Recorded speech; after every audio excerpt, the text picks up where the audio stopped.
আসসালামু আলাইকুম গাইস, কেমন আছেন সবাই আপনারা? আমিও ভালো আছি আপনাদের দোয়ায়। তো আজকে চলে এলাম আপনাদের সাথে কিছু শেয়ার করার জন্য। এই যে আমি বিছনাদারি গুছাইয়ে নিলাম সকাল সকাল। বিছনাদারি গুছাই টুছাই তারপরে যাব রান্না করার জন্য। আজকে শুক্রবার দিন, সকাল সকাল আজকে একটু গ্যাস আছে। শুক্রবার দিন আবার গ্যাস একটু দেরি করে যায়, অফিস আদালত বন্ধ থাকে। এই জন্য এই যে আমি মুরগি নিয়ে নিলাম কাটার জন্য। মুরগি রান্না করব আজকে আলু দিয়ে, ঝাল ঝাল করে ব্রয়লার মুরগি রান্না করব। তো মুরগি কাটতে বসে গেলাম। তো আপনাদের কার কার ব্রয়লার মুরগি পছন্দ কমেন্টে জানাইবেন। আমার ব্রয়লার মুরগি পছন্দ।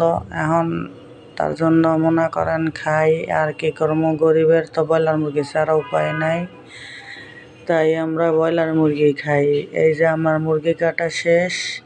তো কয়েকটা 4টা মুরগির পা আছে, পাগুলা আমি ভালো লাগে আমার। তো এই মুরগির পাগুলা আমি খাই, এই জন্য বাচ্চা নিলাম আমি।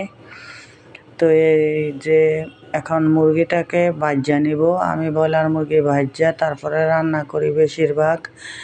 মুরগি যদি না ভাজ্যা রান্না করি, ব্রয়লার মুরগি সাদা সাদা দেখা যায়। তো এই জন্য আমি মুরগি ভাজ্যা রান্না করি। আপনারা কে কীভাবে খান আমাকে কমেন্টে জানাইবেন। তো আমি ব্রয়লার মুরগি দিয়ে আলু দিয়ে রান্না করি। তো ব্রয়লার মুরগি ভাজ্যা আবার আলুও আমি ভাজ্যা নেই। তো ভাজ্যা নিলে তরকারিটা স্বাদ লাগে খাইতে। আর যদি ব্রয়লার মুরগি না ভাজ্যা আপনি রান্না করেন, সাদা সাদা দেখা যায়, খাইতেও ভালো লাগে না। আর যদি একটু মশলা কম দেন তাও ভালো লাগে না। আমি এইভাবেই রান্না করি, তাই আপনাদের সাথে এইভাবেই শেয়ার করলাম। তো আপনাদের কার কার কাছে আমার রান্নাটা ভালো লাগে সবাই জানাইবেন। তো আমি ব্রয়লার মুরগি জাল জাল করে রান্না করি, আর আমি একটু বেশি জাল খাই তরকারিতে। আপনারা দেখবেন আমি তরকারিতে সবসময় একটু জাল বেশি দেই। আমি জাল না হইলে খাইতে পারি না। সবসময় আমি তরকারির জাল দিই, না হইলে একটু ভর্তা করি আমার জন্য। সবসময় ভর্তা করি, সবসময় ভর্তা আমার কাছে ভালো লাগে। একদিন ভর্তা বানাইলে 2-3 দিন খাই। তো এখন আলুগুলা এই যে ভাজ্যা নিতেছি আমি। আগে আলুটা দিয়ে তারপরে একটু হলুদ লবণ দিব, দিয়ে তারপরে আলুটাকে ভাজবো। চুলাটাকে কমাইয়া তারপরে আলুটা ভাজবেন, দেখবেন একটু ডাইকা দিবেন, তাহলে কি সুন্দর সিদ্ধ হইব একদম। তো ব্রয়লার মুরগি এমনিতেই তাড়াতাড়ি সিদ্ধ হয়ে যায়। আর মুরগিটা যদি ভাজ্যা নেন তাহলে আলুটাও একটু ভাজ্যা নিলে তাহলে খাইতে খুবই ভালো লাগে, তরকারি সেরকম টেস্ট হয়। আর আমি একটু চুলাটা কমাইয়া মনে করেন ডাইকা দিছি। তো কয়েকটা হাঁড়ি পাতিল আছে, এখন ধুইয়া ভাত মার গালবো। ভাতও হয়ে গেছে আমার। তো এখন হাঁড়ি পাতিলগুলা ধুইয়া তারপরে ভাতটারে মার গালবো। এই জায়গাটা মানে ছোট, তো মার গালবো এই জন্য আমি আগেই হাঁড়ি পাতিলগুলা ধুয়ে নিলাম। আর আমার বাসাটা অন্ধকার, আপনাদেরকে আগেই বলছি।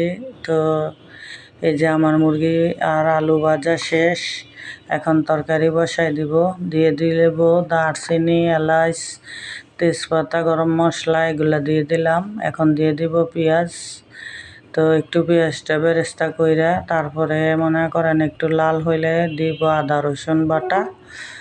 আদা রসুন ফ্রিজে রাখি আমরা ব্লেন্ডার কইরা। তো এই আদা রসুনই দিব। এই যে আমি আদা রসুন বাইর করে রাখছিলাম একটু, এই যে দিয়ে দিলাম আদা রসুন। ডিপ ফ্রিজে সবসময় আদা রসুন বাইটটা রাখা দিই, হাতের কাছে সবসময় বাটা হয় না। এই যে আমি মরিচ দিয়ে দিলাম, দেখেন আমার মরিচের কালারটা কি সুন্দর, একদমই লাল আর ঝাল। তো দিয়ে দিলাম মরিচ, দিলাম লবণ, দিয়ে দিব ধনিয়ার গুঁড়া, তো দিয়ে দিব জিরার গুঁড়া, হলুদের গুঁড়া, সব দিয়ে এখন মশলাটা আমি কষিয়ে নিচ্ছি। তো কষাইয়া তারপরে এই যে মুরগিটাকে কষাইয়া তারপরে আমি রান্না করব। আর সব সময় দেখবেন মুরগি যদি শুধু গোশ রান্না করেন মজা লাগে না। গলা হাড্ডি তারপরে মুরগির গোশ সব একসাথে মিলাইয়া রান্না করলে মজা লাগে, সেই স্বাদ লাগে খাইতে। এখন দিয়ে দিলাম ঝোল, গরম পানির ঝোল দিয়ে দিলাম, আর এই যে কাঁচামরিচ দিয়ে দিলাম। তারপরও আবার কাঁচামরিচ দিলে একটা আলাদা ফ্লেভার আসে।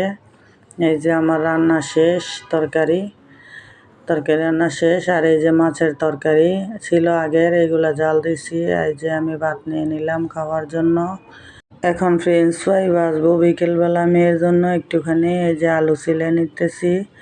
তো আলুটা ছিলে মনে করেন একটু লবণ হলুদ দিয়ে আর একটু লেবুর রস দিয়ে যদি আপনি সিদ্ধ করে নেন, তাহলে এটা ভাজলে মনে করেন সুন্দর হইব। তো আমি এই যে আমার ভাজা শেষ ফ্রেঞ্চ ফ্রাই, এই যে এখন দিব মেয়েকে খাওয়ার জন্য। সবাই ভালো থাকবেন, ভিডিওটি ভালো লাগলে আমার পাশে থাকবেন। আল্লাহ হাফেজ।